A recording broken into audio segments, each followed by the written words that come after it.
મંગળુભાઈ ખુમાણ, મેવાસ અમારું ગામ છે. ખરેખર અત્યારે માનવો ઉપર સિંહના હુમલા વધ્યા છે. એની પાછળના ઘણા વિવિધ પ્રકારના કારણો છે.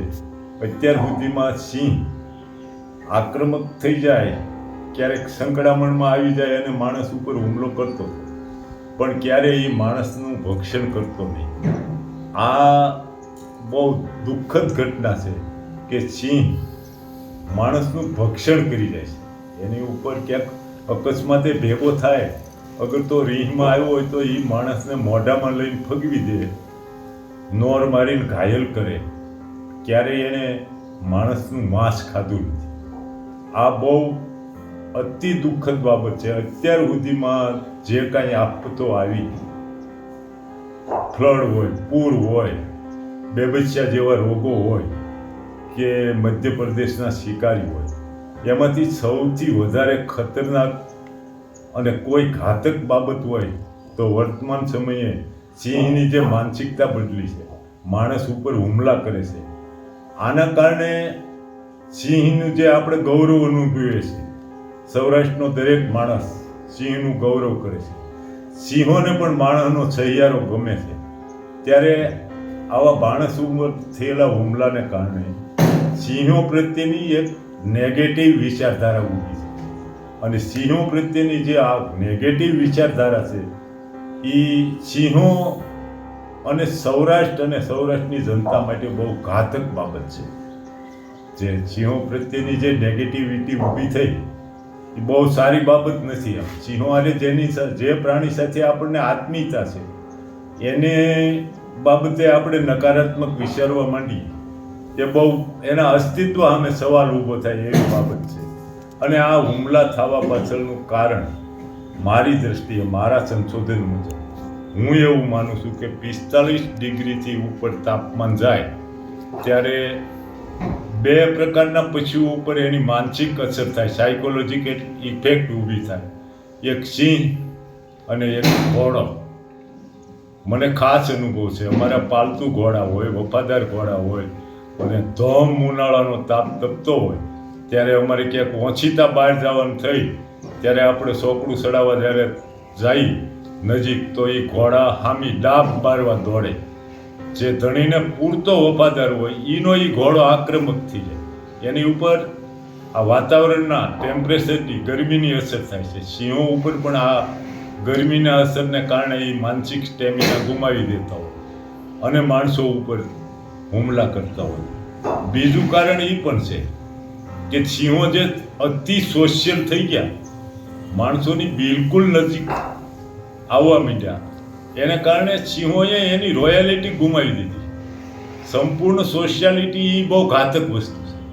એણે એની આક્રમકતા ટકાવી જ રાખવી પડે. જો એણે એનું અસ્તિત્વ ટકાવી રાખવું તો સૌરાષ્ટ્રના રેવન્યુ વિસ્તારના હોય એ સિંહો તો એકદમ સોશિયલ થઈ ગયા કે લોકો એને નજીકથી જોતા હોય, ફોટોગ્રાફી કરતા હોય, કોઈ એને ખીજવતા હોય.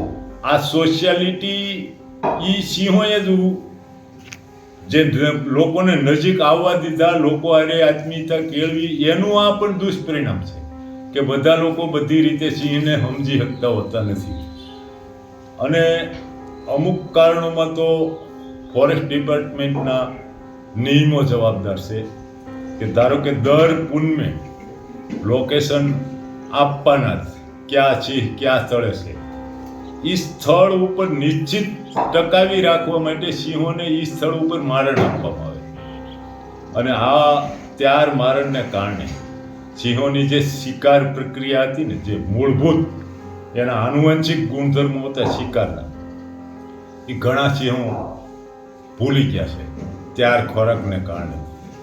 ખાસ નહીંતર તો સિંહની શિકાર પ્રથા એવી હોય, એની પદ્ધતિ જ એ પ્રકારની હોય કે સિંહ જ્યારે કોઈ પ્રાણીનો શિકાર કરે ત્યારે પહેલાં એના કાન કાપી નાખે, પૂંછડું કાપી નાખે અને એની અંદરની હોજરીમાં જે મળ હોય એ હોજરીને દૂર મૂકી આવે અને પછી જ સિંહ એ ખોરાક આરોગે.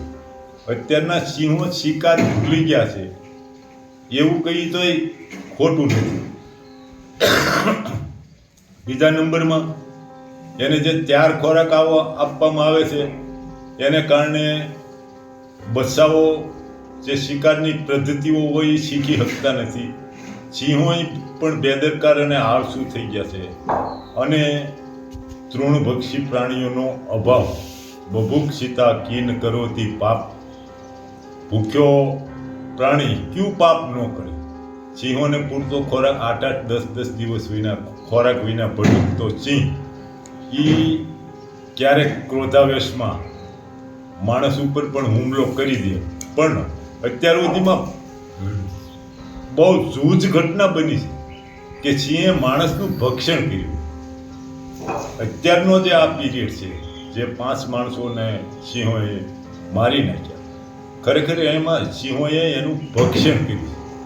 અને એ બહુ દુઃખદ બાબત છે કે માણસ અને સિંહો વચ્ચેનું જે લાગણીના સંબંધો હતા, જે સમાયોજન હતું, અને જો લોકોના માનસમાંથી સિંહ ઉતરી જાય તો સિંહો માટે પણ અસ્તિત્વનો સવાલ ઊભો થાય. એટલે આ પ્રક્રિયા બહુ દુઃખદ છે. આના માટે યોગ્ય પગલાં લેવા જ જોઈએ. લોકોએ સાચી વાત સમજવી જોઈએ અને સિંહોની એની સિસ્ટમ, એની રહેણીકહેણીની પ્રક્રિયામાં આપણે જે માનવી ફેરફારો લાવીએ છીએ ન લાવવા તો સિંહો માણસ હુમલા કરતા બંધ થાય અને માણસના હૃદયમાં સિંહોનું જે અનન્ય સ્થાન છે એ ટકી રહે. Welcome to your channel. વિશેષ તમારી ચેનલમાં સ્વાગત છે.